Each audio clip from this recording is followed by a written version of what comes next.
halfway through November, and Denver's mayor isn't halfway to his goal to house 1,000 people by the end of the year. Another setback today. Aurora's homelessness services are funded by marijuana revenue, so fewer people taking a hit means it's a significant hit, not only for us, but for other service providers in Aurora. Democrats prepare to repackage and pass parts of their property tax plan that just got torched by voters. I'll have some thoughts on what voters deserve. And busting through one more barrier to students succeeding in STEM. My main thing is I just want to get these into the hands of people and make math easier. That's tonight on Next. Denver's mayor knew that he would face a homelessness problem. Now he has a math problem. Mike Johnston pledged to get 1,000 people off the streets by the end of the year. The mayor's running out of days, and community opposition to shelter locations mean the mayor is also running out of sites. City Council just delayed a 120-bed micro-community shelter on Santa Fe in the Overland Park neighborhood. This is the 4th site to run into trouble in the past month. 3 privately owned sites are off the table. The property owners backed out. Now, City Councilwoman Flora Elvidrez wants the Overland Park site cut in half, from 120 people to 60 people. Mayor's office says that's fine for this year, but they want that larger site next year. When I see other microsites get canceled, and all I'm asking for is a little bit of compromise, it's a trying to think of a better way to put this, but it's a slap in the face to the residents of Overland that their voices don't matter.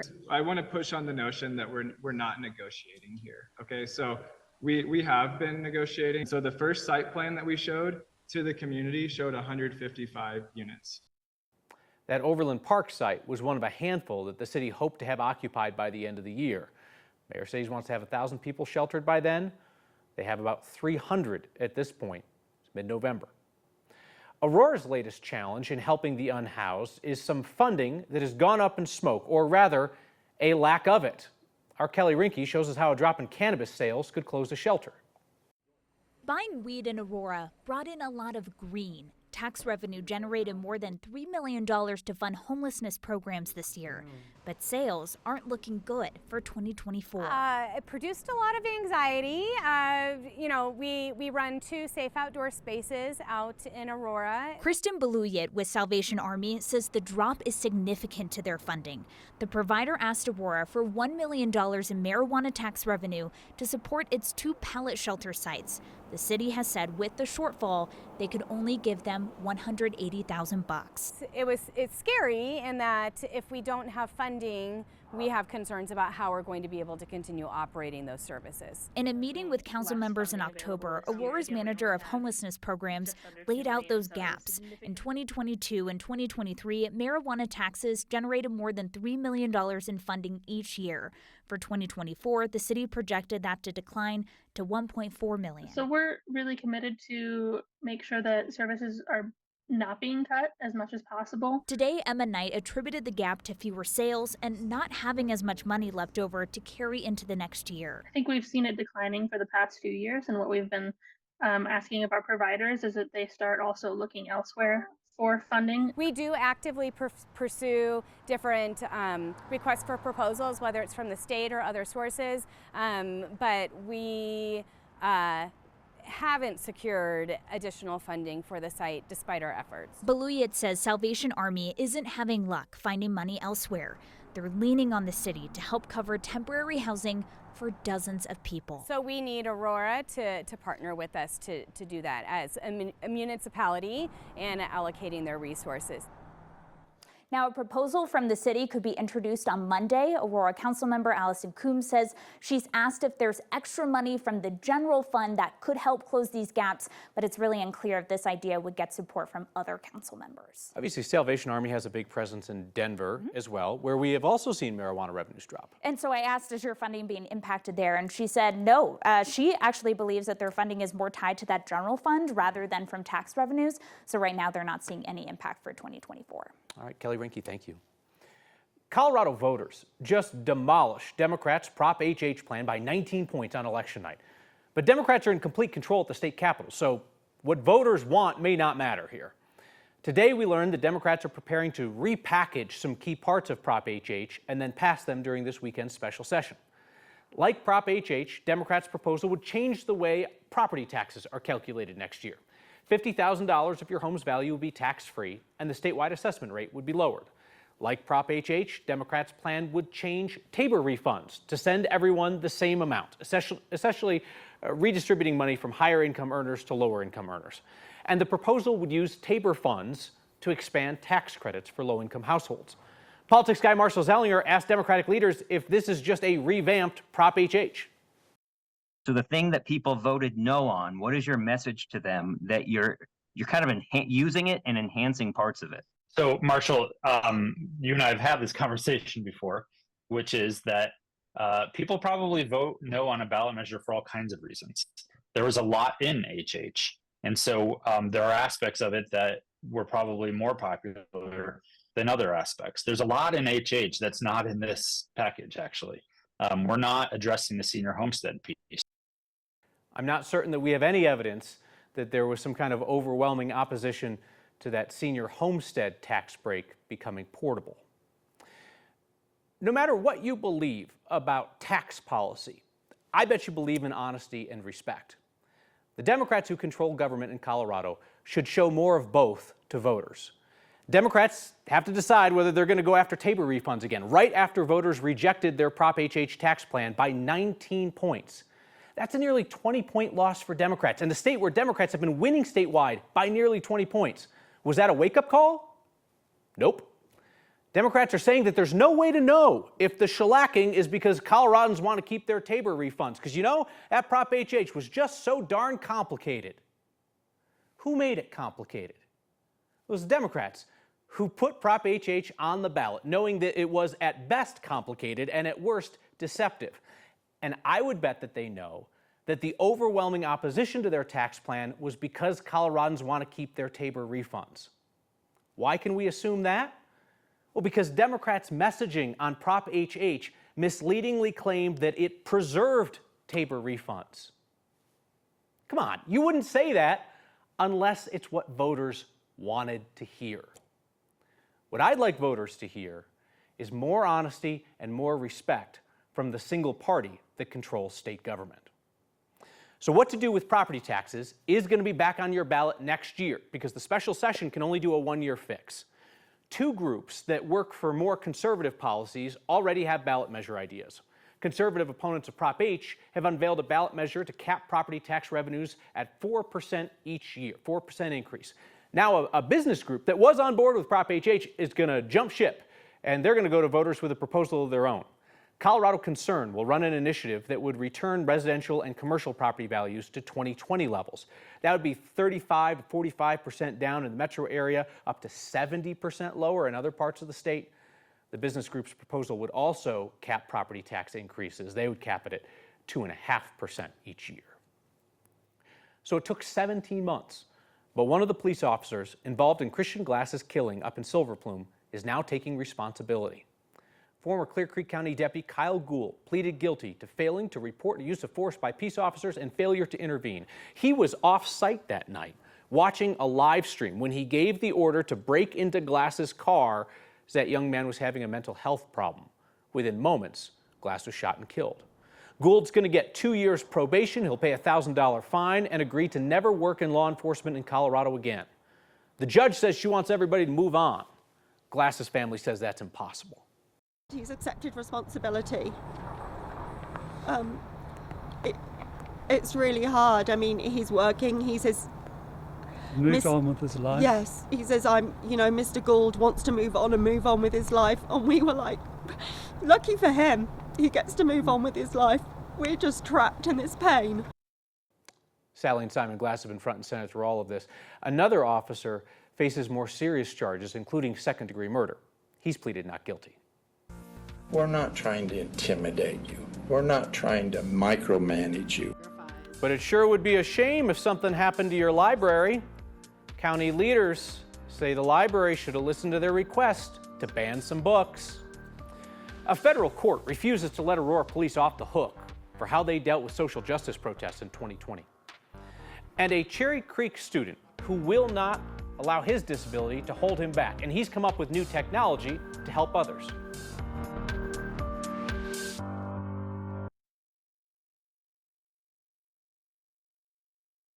The Aurora Police Department has kind of walked away from the Denver Police Department over how they jointly handled the social justice protests following George Floyd's murder in 2020. Denver, as you may know, has paid out millions upon millions of dollars in excessive force claims. Now a federal appeals court says that Aurora police officers need to stand trial as well. The city was appealing a decision from district court. The officers argued that qualified immunity protected them from lawsuits for what they did during the protests. Court disagreed. This week, federal appeals court backed up the lower court's decision. The ACLU says the officers used chemical sprays, flashbangs, and non-lethal rounds against protesters in the street. This recent decision means the officers can stand trial. Following the protests, the state legislature passed a number of police reform bills. One of them ends that qualified immunity thing that protects law enforcement officers from being sued. The Garfield County Board of Commissioners is not happy that the county's library system would not ban 2 books. The Republican board acknowledged they don't have the power to force the library to ban books, but they sure seem to suggest that defiance could have consequences. County commissioners and library staff have been going back and forth on this for weeks. It's 2 books in question. The commissioners say they're pornographic. They want the library district to remove or relocate the books. Library staff decided to keep them on the shelves. They said the books are not easily accessible in the kids sections, and they shouldn't be out of the library altogether. The county commissioners can't reverse that decision, but in a resolution this week, they voiced their disapproval. The resolution also happened to remind library staff that commissioners set the library's budget and have final say on the library board.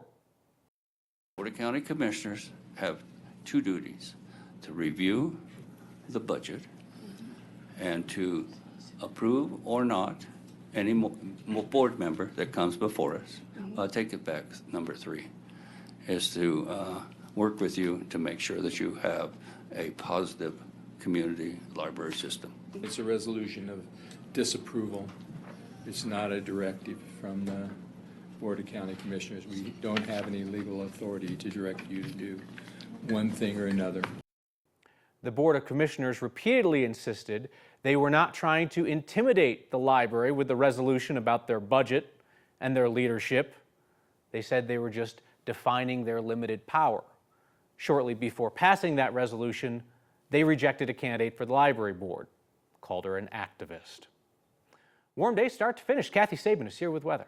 Hard to believe, Kyle. We're tracking a storm system tonight, and temperatures are above average again, in spite of the fact we've had cooler air moving in and there's been a wind shift. Up in the high country, some light snow off and on, and we even have a little bit of thunder snow showing up on the radar. A few welcome rain showers out in northeastern Colorado, but Denver, for the most part, has just been mild and dry with a few high clouds coming in from time to time. Even with that front coming through, 70 degrees, way above average, close to 80 in southeastern Colorado. Weather headlines, mountain snow and wind forecast, something we're going to continue to detail tonight and tomorrow ahead of the next storm, a stronger storm which arrives for the weekend. Even though the winds are laying down along the front range a little bit, still pretty gusty over some of those higher passes. Temperatures have come down a bit. We're now 50 in Denver, which is about our high temperature, the average for this time of year. We'll see a few clouds moving in from time to time, then skies will clear. We go to mostly sunny conditions for Friday and for Saturday. It is Sunday when the next stronger storm arrives, and that's when Denver might see a little bit of rain and snow. Temperatures in the 50s now, dropping into the 40s after 10 o'clock. Above average highs until Sunday, then evening rain and snow showers, all snow Monday morning, and a cold start to the week. A little break Tuesday and Wednesday, and then for Thanksgiving Thursday, mostly cloudy and cooler with a high of 46, but right now the holiday looks dry.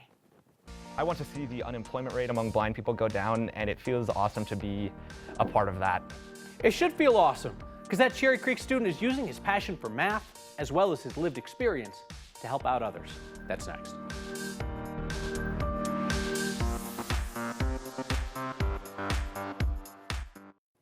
There's a Cherry Creek student on a mission to help students who are blind overcome obstacles to a career in STEM. He knows them well. Oh yeah, it's gonna be awesome. Okay, platform IO. My brain works in a fairly logical manner, and so I like math more than anything else. Here we go. But there are definitely challenges associated with it. Hello? What? Okay, here we go. I'm Ty Gillespie, and I'm a completely blind senior at Grandview High School. In this class right now, I'm working on a improved talking calculator that will allow many more blind students to have a more complete math education. When I was in Algebra 2, I was constantly hitting walls with this calculator. I was like, this works, but it could be so much better, and I saw that it could be better. So I was like, okay, let's actually do something I've wanted to do for a while. Like half of my hard drive space is gonna get freed up when I reboot.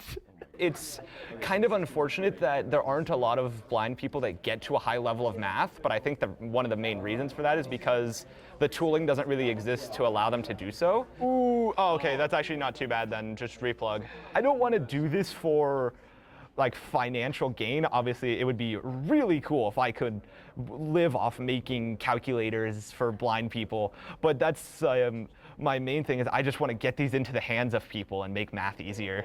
Oh, that's cool. I didn't even know that. VS Code actually does appear to have a native ARM version for Windows. I just want to be the change you want to see in the world, and I really want to see blind people succeed. I want to see us be able to do high-level math. I want to see the unemployment rate among blind people go down, and it feels awesome to be a part of that. Ty's work is not going to end with that senior project. He's also the first student in the country who's doing an apprenticeship through the Blind Institute of Technology. A word about somebody who works across the street at another station, and your feedback next.